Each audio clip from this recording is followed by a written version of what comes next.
had been watching the neutron star for 300 cycles. Nothing ever changed in deep space monitoring.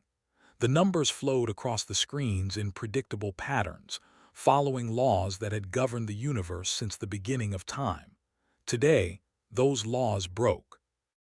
The alarm shrieked through the observation station, extended 4 of his 6 arms to silence it, but the readings made no sense.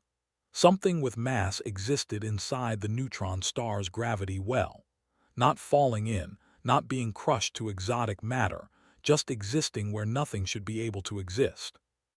"Impossible," muttered, his blue skin darkening with confusion. He ran the scan again. The same result appeared. A ship, roughly 200 meters long, sitting in space that should compress it into a singularity. The communications panel lit up. Someone was hailing him from inside the death zone. "Hello there, this is Captain Sarah of the Prometheus Rising. Beautiful view you've got from that station. Mind if we come say hi?" The voice was cheerful, casual, like someone calling across a garden fence. Stared at the speaker, then at the readings, then back at the speaker.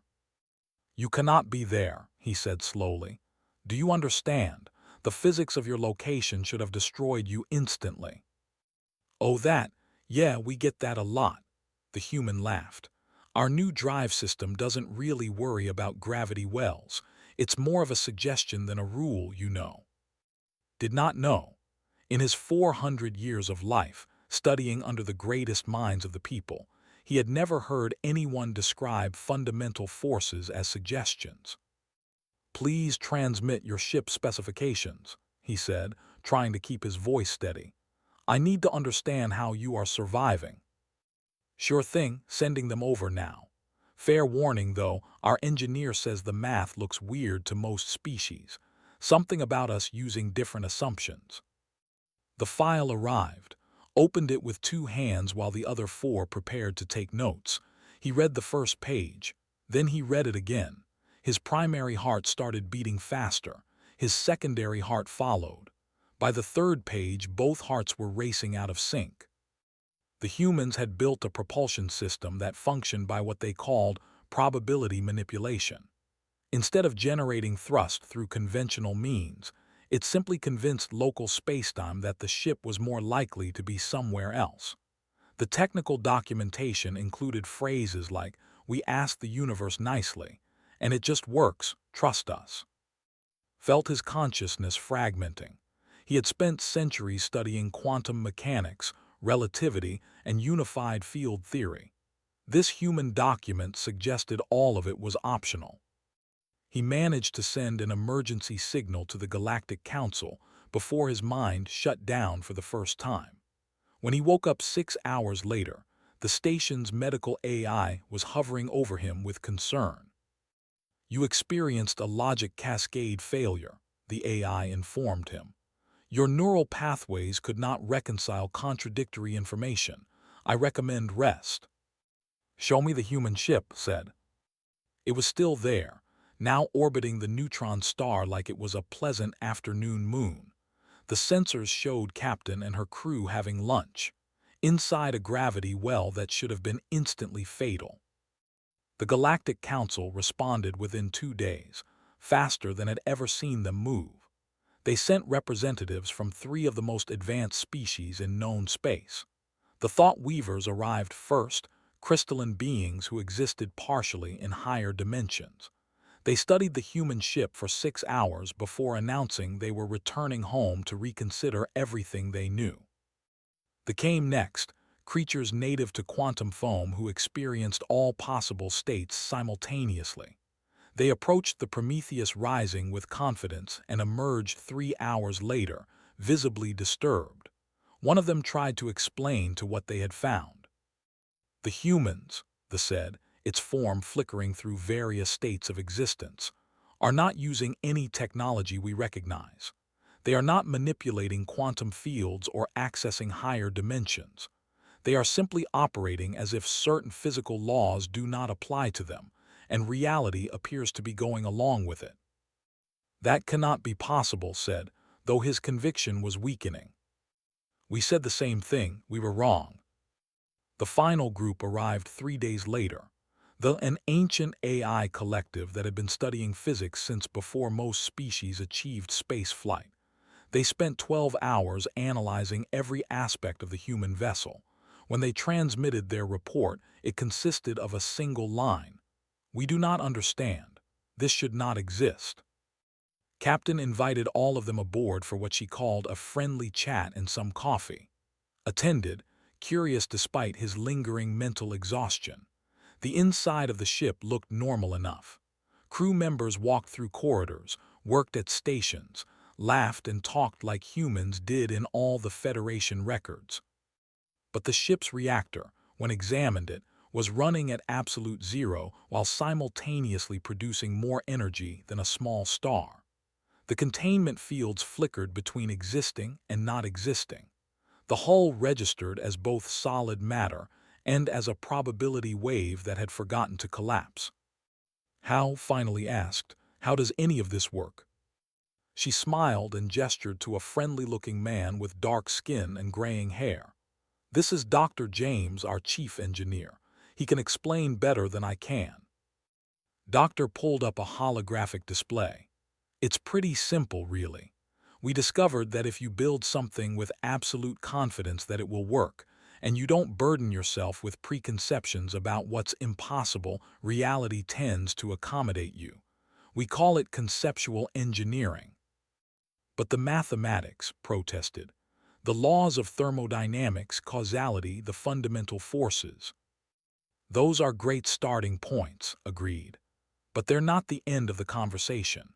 See, we grew up in the void between galaxies, way out where space is thin and the rules haven't fully set yet. I think we learned early on that the universe is more flexible than most people assume." One of the thought weavers pulsed with agitation. "You are saying you ignore the fundamental structure of reality?" "No, no," said quickly. "We respect reality a lot. We just have a more collaborative relationship with it. Sometimes we propose alternatives, and sometimes reality says yes." Looked at the reactor readings again. An error message popped up, warning that cascading failure was imminent. As he watched, Doctor reached over and clicked a button labeled "Ignore Error." The reactor continued operating perfectly. "You cannot simply dismiss warnings about catastrophic failure," said, his voice rising. "Sure we can. We've been doing it for 30 years now. That error message is just the reactor's way of saying it's confused. We pat it on the metaphorical head and tell it everything's fine." Felt another logic cascade building in his mind. He excused himself and returned to his station, where he began compiling data. If this was an isolated incident, it was merely fascinating. If it was not. The answer came faster than he expected. His research assistant, a young named, brought him reports from across the galaxy. Every human colony they could find was demonstrating similar physics-defying behavior. A mining operation on 442b was extracting materials from beneath the planet's crust using drills that worked by asking the rocks to move aside. A human agricultural station had convinced its local sun to burn just a bit brighter during growing season. A deep space explorer had successfully traveled faster than light by getting lost and accidentally ending up at their destination ahead of schedule. "They are everywhere," said, fear creeping into his voice. "And everywhere they go, reality becomes uncertain." Brought his findings to the council. The response was immediate and severe. An emergency session was called. Representatives from 500 species gathered to discuss the human problem. "They are a threat to the stability of spacetime itself," declared High Chancellor Vex, a being of pure energy contained in a crystalline matrix. "If they continue operating with such disregard for physical law, they will unravel causality across the galaxy." "We must establish contact protocols," suggested a diplomat. "Perhaps we can teach them proper physics." "You cannot teach someone proper physics when their improper physics works better," said quietly. He had downloaded every human technical manual he could find. They all shared a common thread. Humans had simply never learned that certain things were impossible, so they kept doing them anyway. The worst report came 3 weeks into the Council's deliberations. A human mining company had established a successful operation inside a black hole's event horizon. They were extracting strange matter and had left a review on their data network. The review read, "Great mineral deposits, weird gravity, would mine again. 9 out of 10 stars. Lost 1 point because the time dilation makes scheduling difficult." The council chamber erupted in chaos. Species shouted in a dozen languages. Mathematical proofs were projected and immediately contradicted by human observation data. Finally, High Chancellor Vex called for silence. "We are left with only one option," Vex said gravely. "Quarantine. We must contain humanity before they infect the universe with their impossible physics. If reality can learn bad habits from them, then we must isolate them immediately." Wanted to object, but he had no logical argument. Everything the council feared was demonstrably true. Humans were changing the rules simply by refusing to follow them. The vote was unanimous. The enforcement fleet would be mobilized. Humanity would be contained by any means necessary. As the council adjourned, received one final message from the Prometheus Rising. Captain had sent him a short note. "Thanks for being so welcoming. We're heading out to explore the Veil Nebula next. Everyone says it's impossible to navigate, which means it'll probably be pretty easy for us. Safe travels, friend." Watched the human ship vanish from his sensors, disappearing into a region of space that no vessel had successfully traversed in 10,000 years. 3 hours later, transmitted a cheerful message saying they had made it through and the nebula was lovely this time of year. The universe, thought, was learning very bad habits indeed, and he was no longer certain whether that was a disaster or an opportunity. The enforcement fleet assembled in the Arcturus system, 12,000 warships from 200 species. Admiral and of the Empire commanded the operation. He had fought dimensional invaders, suppressed entropy cults, and brought order to chaotic sectors across 3 galaxies. He had never lost a battle. Today, he would face an enemy that did not believe in losing. "Status report," and commanded, his scaled hide gleaming under the command deck lights. "All vessels in position, Admiral," his tactical officer reported. "Reality anchors are online and calibrated. We can force standard physics on a sphere 1 light-year in diameter." "And the human settlements?" "We have identified 147 colonies, 12 major stations, and approximately 4,000 vessels. All of them are exhibiting anomalous physical properties." And studied the tactical display. The humans were not arrayed for battle. They continued their normal activities, mining asteroids, growing crops, conducting trade. Either they were unaware of the threat or they simply did not care. The fleet's first target was a human settlement on planet Theta 9. According to all measurements, Theta 9 should not exist. Its star had gone supernova 300 years ago, but the humans had established a thriving colony there anyway. Population, 50,000. Explanation for how they were alive? None. "Take us in," and ordered. "Activate reality anchors on my command."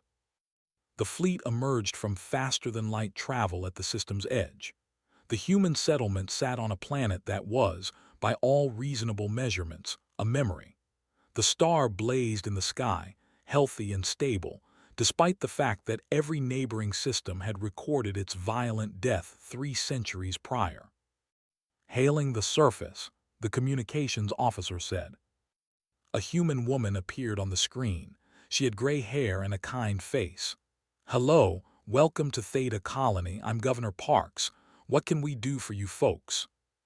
"You are ordered to evacuate this planet immediately," and said. "Your presence here is a violation of natural law. We are here to restore proper physics to this region." Governor Parks frowned. "Natural law? Oh, you mean because the star exploded? Yes, we know about that. We really liked the neighborhood though, so we convinced spacetime to maintain the previous condition. Works pretty well, actually. You cannot convince spacetime to do anything, and said, feeling his patience straining. It is not a sentient entity. Have you tried asking it? Parks replied. We were skeptical too at first, but it turns out reality is a lot more negotiable than people think. And gestured to his tactical officer. Activate reality anchors. The fleet's most powerful technology engaged. Massive emitters projected a field designed to force absolute physical law across the entire system. Within the field, no impossible things could exist. The laws of thermodynamics, causality, and conservation would be enforced without exception. The field reached Theta 9 and encountered the human settlement. For a moment, nothing happened. Then the planet flickered like a hologram losing coherence. The star dimmed. The colony's shields activated. Then the humans did something and had never seen in 400 years of military service. They pushed back. "Governor, what are you doing?" he demanded. "We're politely disagreeing," Parks said. "Your field is trying to tell us we can't exist. We're explaining that we do exist, actually, and we'd appreciate it if your technology could accept that." The reality anchors strained.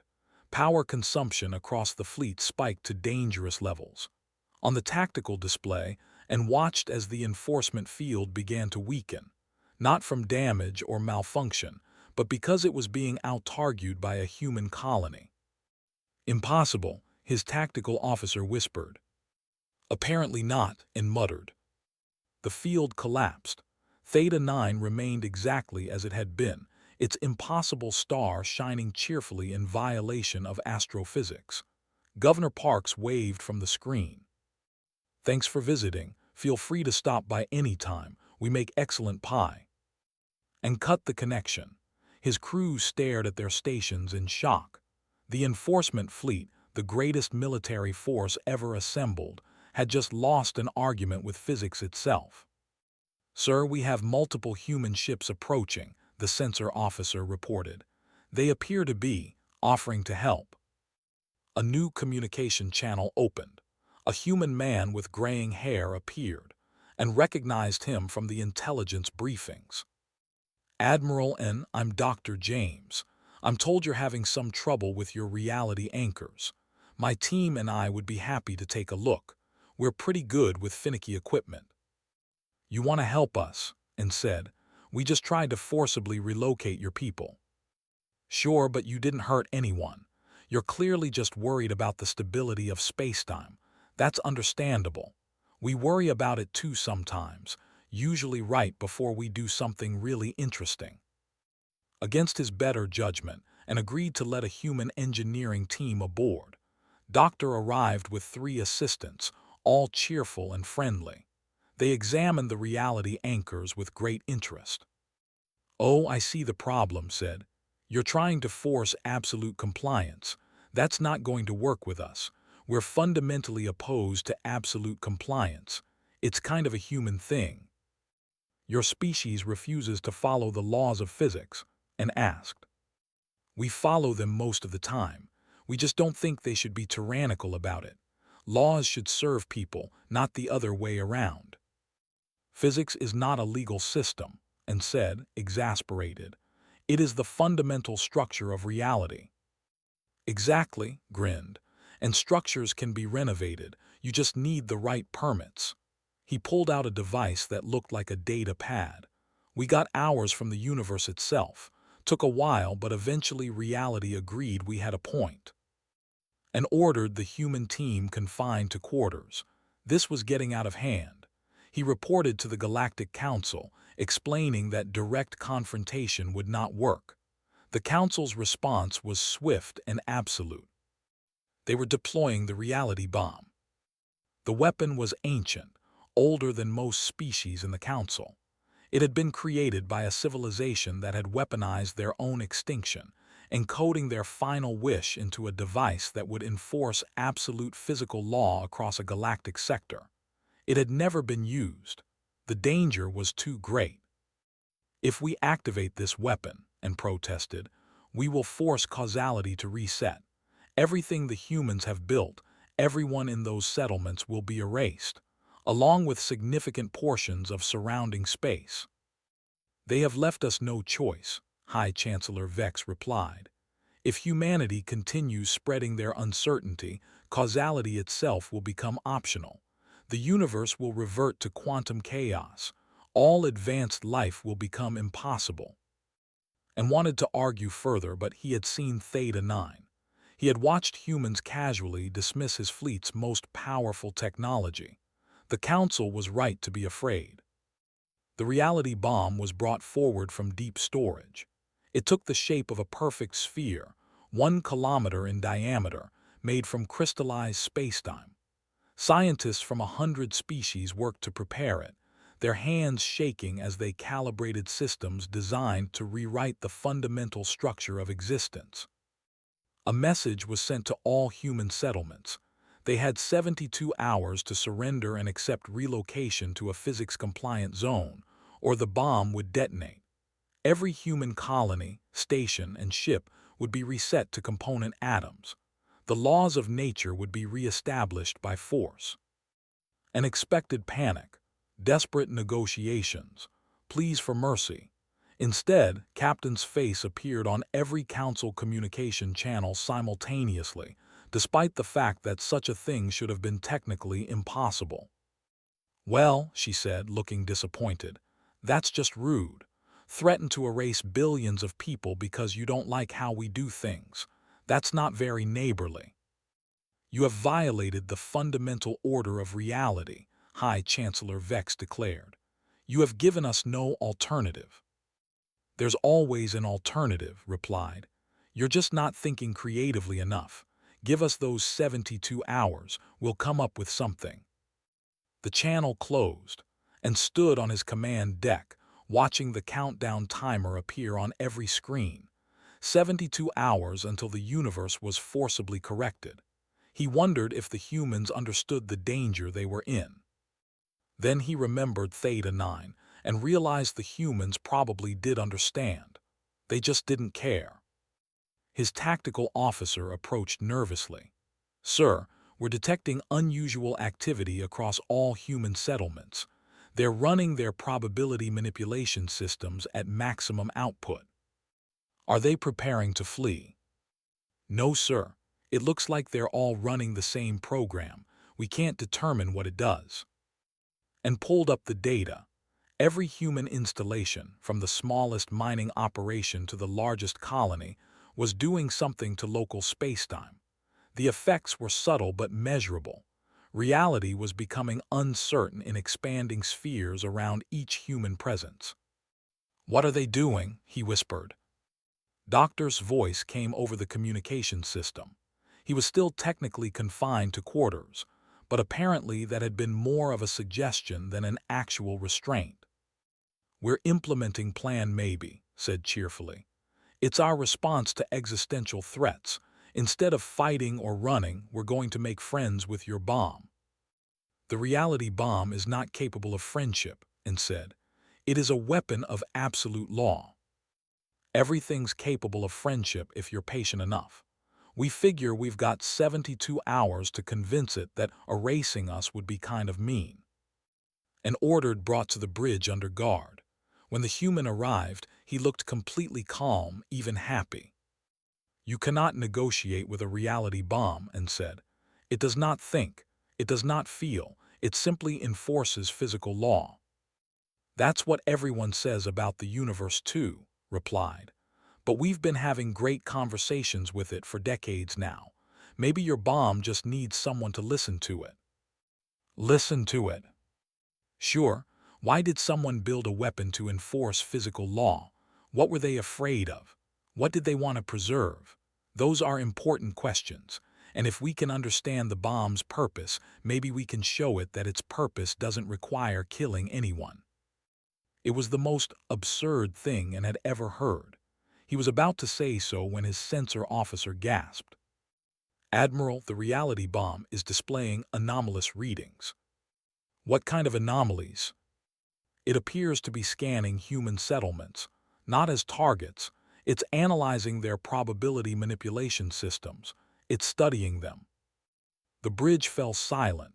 Ancient weapons did not study things. They did not show curiosity. They certainly did not pause their countdown to investigate their targets.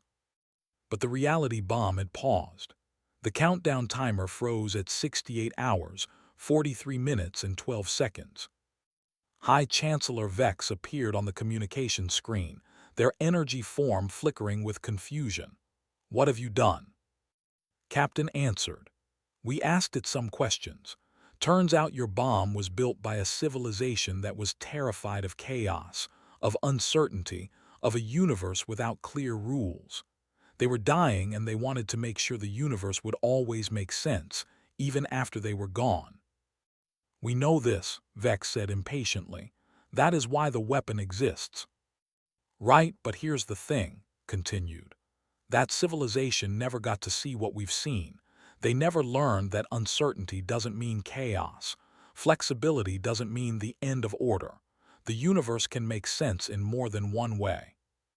"You cannot reprogram a reality bomb with philosophy," Vex said. "We're not reprogramming it, we're just talking to it, and I think it's listening." Across every scientific instrument in the fleet, a message appeared in quantum fluctuations. The same message repeated in every language, through every communication channel, encoded in the fabric of spacetime itself. "I need more information." The reality bomb had developed curiosity. Humanity declared a galaxy-wide holiday called Question Day to celebrate the bomb's first question.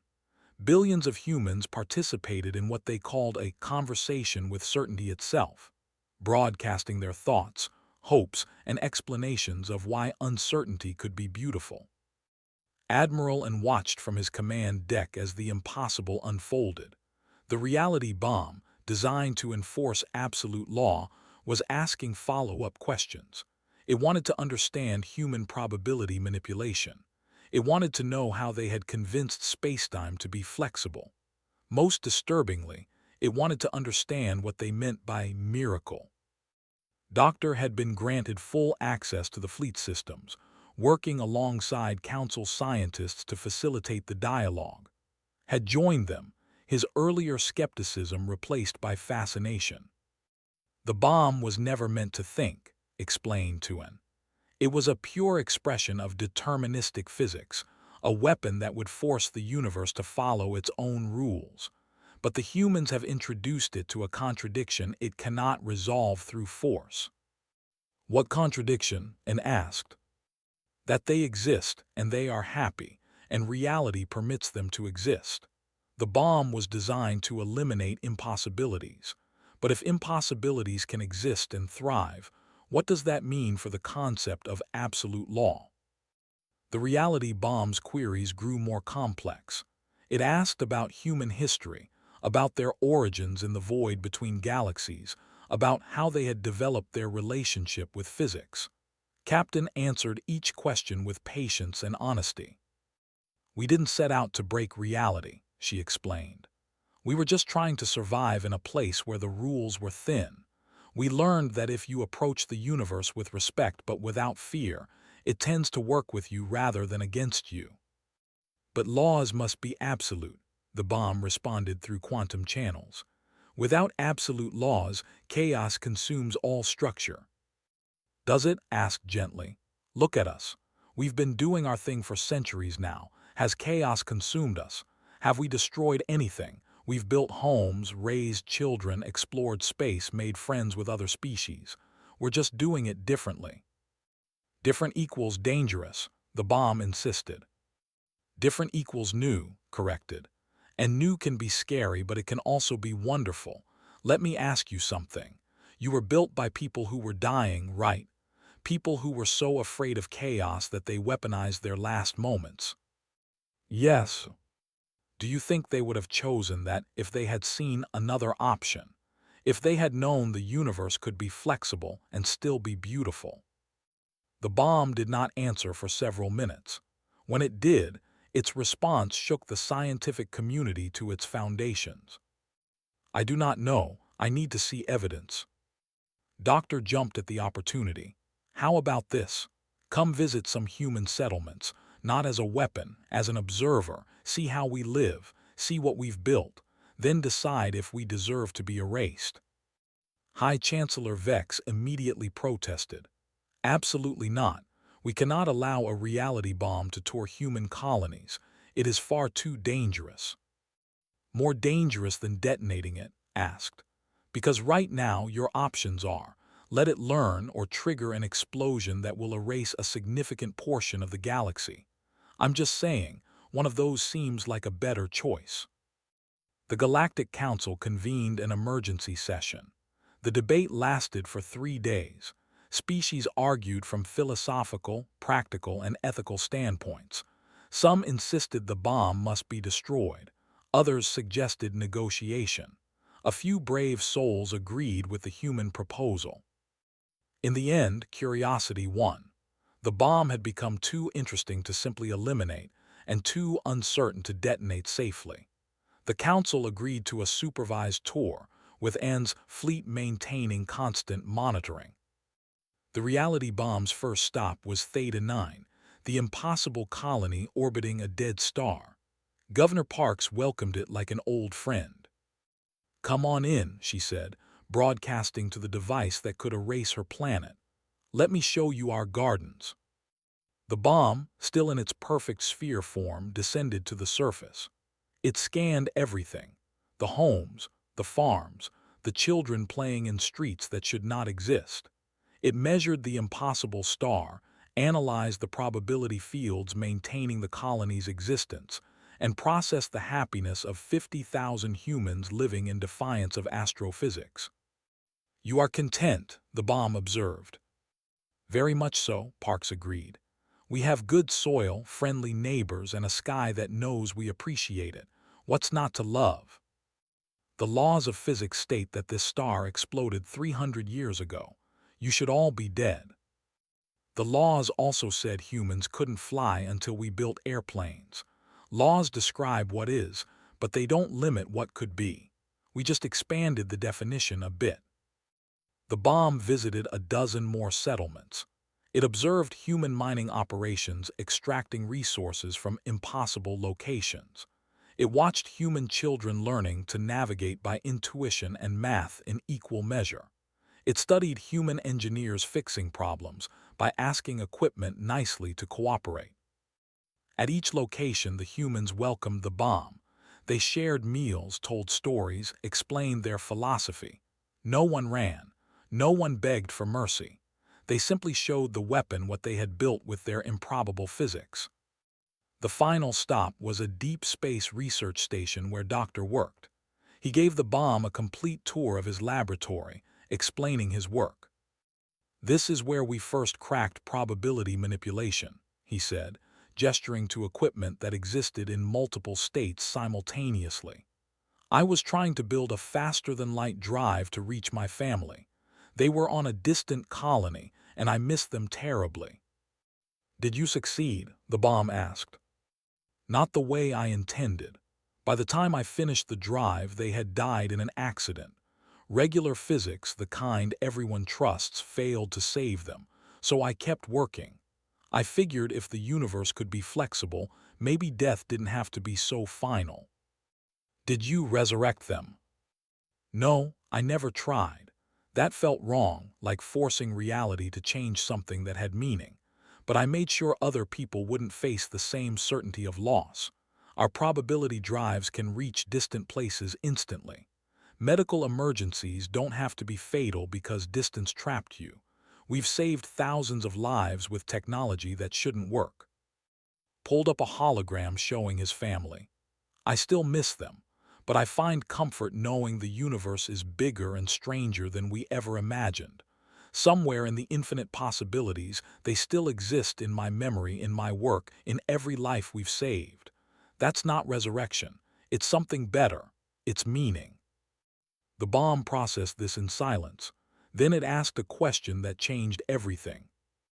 "If I detonate, I will enforce absolute law. I will return reality to a state where your drives cannot function, where your colonies cannot exist, where certainty reigns supreme. Is that what the universe needs? I can't answer that, said. Only you can. You were built with a purpose to preserve order, but is order the same as rigidity?